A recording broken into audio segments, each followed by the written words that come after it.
What up, y'all? It's your boy Martin, aka the Boxing Purist. Welcome once again to the Truth and Absolute channel, where I speak the truth and nothing but the truth. So help me, good God Almighty. All right, y'all. Happy Wednesday morning, your boy. I'm on my way to the gym right now. Kids are still asleep, so I'm about to go and get that work in, get that pump going and continue with the day. So I was up early this morning.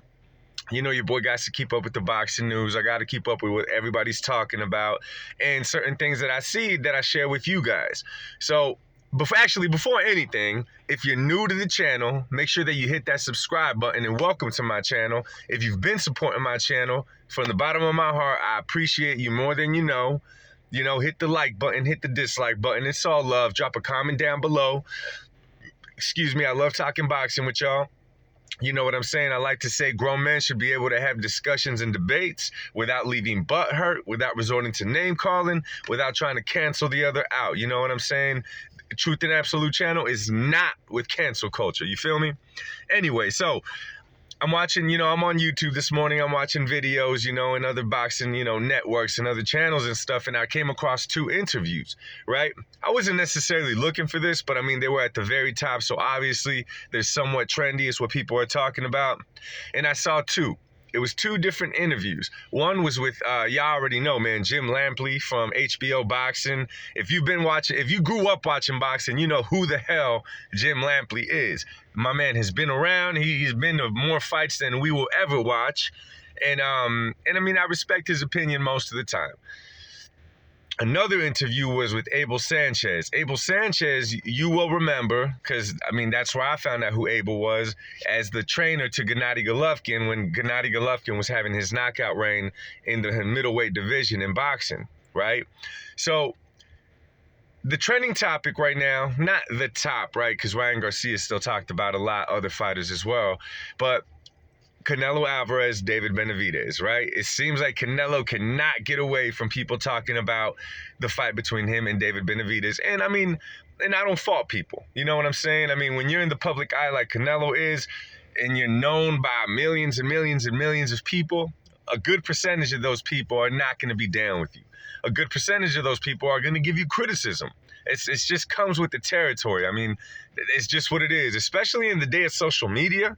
Fighters didn't have to go through this once upon a time. Let me remind you guys, if the fighters that were anything before social media completely blew up, they did not have to go through what fighters have to go through today. For the fighters that are not so popular, it's not such a big deal. But if your name is in the media, you're going to have people that like you, you're going to have people that hate you, and you're going to have people that are going to criticize you no matter what. It's the name of the game. That's how it goes. It's very unfortunate. But whatever, it comes with the territory, like I said. So they asked Jim Lampley about Canelo Alvarez not fighting or not choosing to fight David Benavidez just yet or at all. Now, let me make one thing clear before I keep going, okay? I'm making this video, I'm giving my thoughts, and I'm also telling you what these other people said about the Canelo Alvarez situation. One thing that I can't tell y'all what to do. I cannot tell you guys what to do. But let me just say one thing to you guys. When someone is talking about a certain topic, okay, listen to what they're saying first before you jump to conclusions. Like with this video. I know for a fact the second that I say certain things, people are going to think that I'm trying to come to Canelo's defense, right? Right away. That's just what it is. Hear me out. And I'll say it again. And even when I say this, it's funny, it upsets some people. My all-time favorite fighter, me personally, my all-time favorite fighter is Andre Ward. Does not mean I'm going to agree with everything that Andre Ward says. Doesn't mean that I'm going to defend his every fight. I'm just telling you who my favorite fighter is. It doesn't mean they could do no wrong. Listen, I got 4 kids. I could tell you what each of my kids does wrong. And what I'm trying to say by that is it doesn't mean because someone's my favorite or I got love for someone that I'm not going to be truthful on it. That's the whole point of my channel, is to keep it non-biased, right? So just because Andre Ward's my favorite fighter doesn't mean I'm not, I could say something that I don't roll with. Okay, this video ain't about Andre Ward. I'm just touching on it. It's like when I make stuff clear and I say, in my personal opinion, The best pure boxer that I ever saw inside the ring, because I watched him pretty much his whole career. And again, y'all, this is my opinion. This is not stamped. This is America. We could talk about this. The one who I think is the greatest fighter of all time, in my personal opinion, is Floyd Money Mayweather. Okay? Floyd Jr. That's just what it is. You know, people could argue it with me. That's just my stamp on it. That's it. Anyway, so they talked to Jim Lampley. Of course, they asked him about Canelo Benavidez. And Jim Lampley was pretty much like, listen, like at this point, after, you know, Canelo's been a professional boxer, y'all, since he was 15 years old. Let's not forget that. Yeah, a lot of his fights were in Mexico. A lot of his fights were in different places. Yeah, the level of opposition may not be what he started facing when he got to the States. Nonetheless, he's been fighting that long. Canelo is what, 33, 34 years old? Which means that for pretty much for over half of Canelo's life, he's been a boxer. And Canelo is one of those that's a special one because we know Canelo stayed inside the ring. We know that Canelo wasn't out doing nothing crazy when he was supposed to be training. Lately, yeah, we have seen that Canelo is, you know, at an after party, he's doing this and all that. I'm not saying that he never was, but he wasn't so out there like fighters are today. For the most part, he took his craft serious. He was poised to be the best fighter. That's exactly what he did, right? So on that subject, Jim Lampley's like, no, listen, Canelo has accomplished what he wanted to accomplish in the sport of boxing. Jim Lampley's pretty much saying at this point, Canelo is at a stage where he could just pick and choose who he's fighting. Jim Lampley's pretty much saying that Canelo in the back of his head is like, these guys are never going to be happy no matter who I fight. There's nothing I could do that'll be enough in the sport of boxing. There's always going to be some people that are going to... And this is the reality of it, okay? Myself, I would like to see Canelo versus Benavidez. I'm not going to lie and say that I wouldn't like to watch it. Absolutely, I'd like to watch it. I'm a boxing fan. But me personally, I will not hold it against Canelo nor take from his resume if he chooses not to fight David Benavidez. I would be a little disappointed as a fan, but I wouldn't hold it against Canelo as far as his resume goes, as far as where he stands in the world of boxing.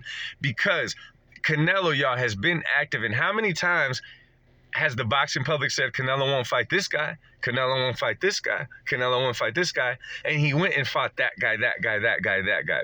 Think about the risk that Canelo took as a fighter that he didn't have to take, okay? There's a lot of fights that he took that he did not have to take, but he simply took it. The Lara one stands out big time. Who else does that? Takes a risk like that when they don't need to. Now, of course, that fight, it wasn't Canelo's best performance, of course, and I'm an Aries Larry Londa fan. I like it as Landy Lara. I'm a fan of his, I really am. But in that fight, you're not going to move around the ring that much and think that you're going to beat the champion, just like Jermaine Ortiz did against Teofimo Lopez. I get how one could see it and say they won the fight, but you're not going to take the belt from a champ like that. It's just not going to happen. It's not going to happen. So Jim Lampley, you know, y'all could go find it. I think it was fighthype.com. Marcos Villegas, what's his channel? I'm not sure. Big shout out to him, though.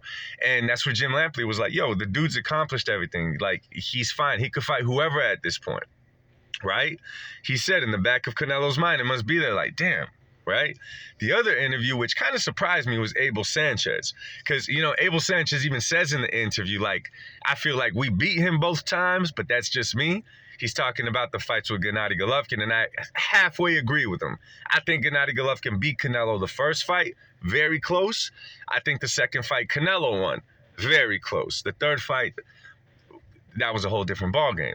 Nonetheless, Abel Sanchez goes on to say that, you know, he likes the Munguia fight. Right? That's the fight that he wanted to see Canelo do. So the reporter right away asked, you know, Abel Sanchez, like, you didn't want to see him fight Benavidez? You don't think that fight would have been good? And what Abel said, and these were his words, he said, people don't understand, okay, how you make a fight. He said he does not like how, and he said that he's friends with David and his dad, Jose Benavidez. He said he's friends with them. He likes them. He got love for them. But he says that the way that they went about making the fight, he was not a fan of. He said that's not how you make a fight, by mouthing off. He said when a fight is signed, Yeah, mouth off, say what you got to say, do what you got to do, and hype the fight up by all means.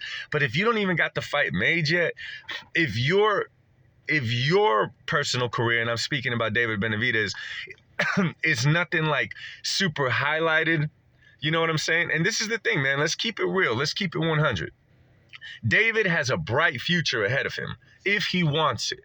He has a bright future ahead of him. 175, even all the way up to 200 at cruiser, because David's a big boy. David is a big boy. He makes weight, but he's a big boy. He has a bright future ahead of him, right? Still room for improvement. He could still do big things in the world of boxing, even without Canelo. Make your own name instead of just being the last great hope to beat Canelo, right?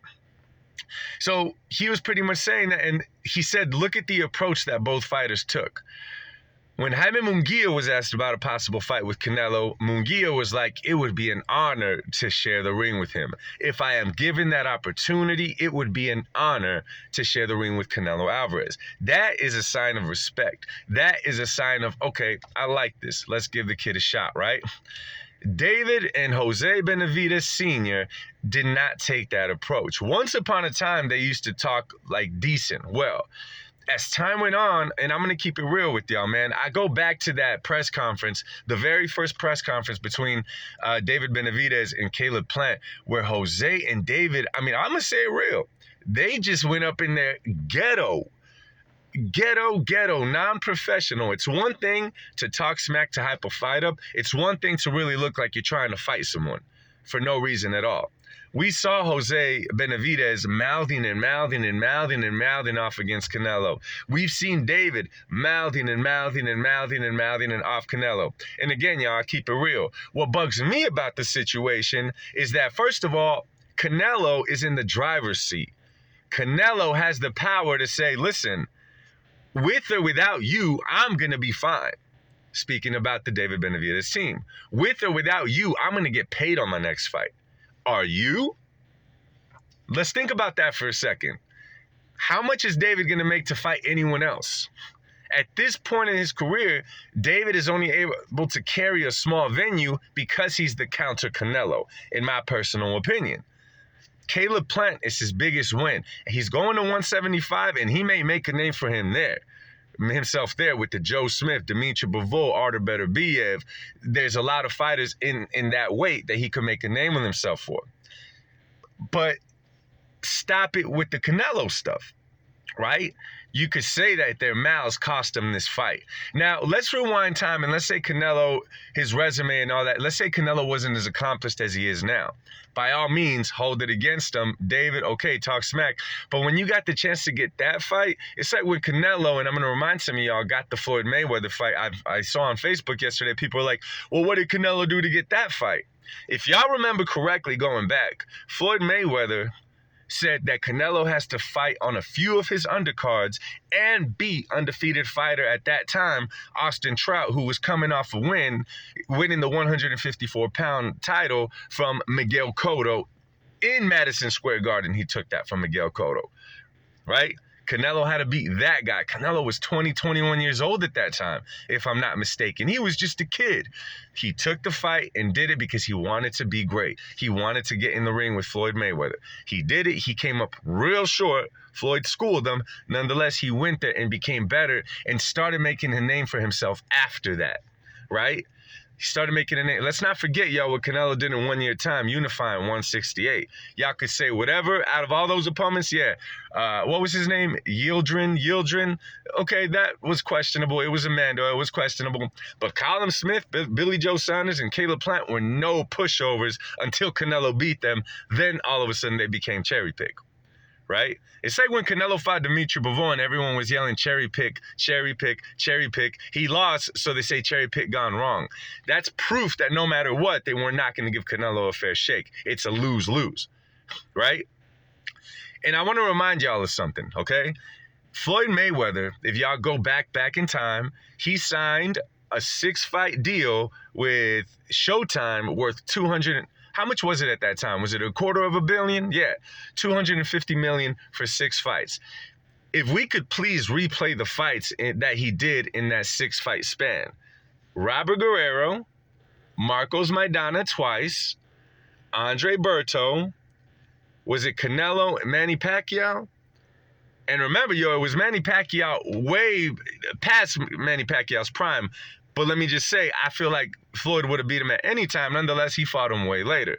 Let's think about Floyd's actual last boxing match. Not talking about Conor McGregor. The last fight that he did was against Andre Berto. I don't know. If you ask me, there was better people for him to fight. However, Floyd was in the driver's seat. Floyd's resume, his career, everything was stamped. He was already solidified. It doesn't matter who he fought at that time. Floyd was always going to be remembered as Floyd, okay? This is what happens when a fighter, they accomplished a lot already. They did it already, right?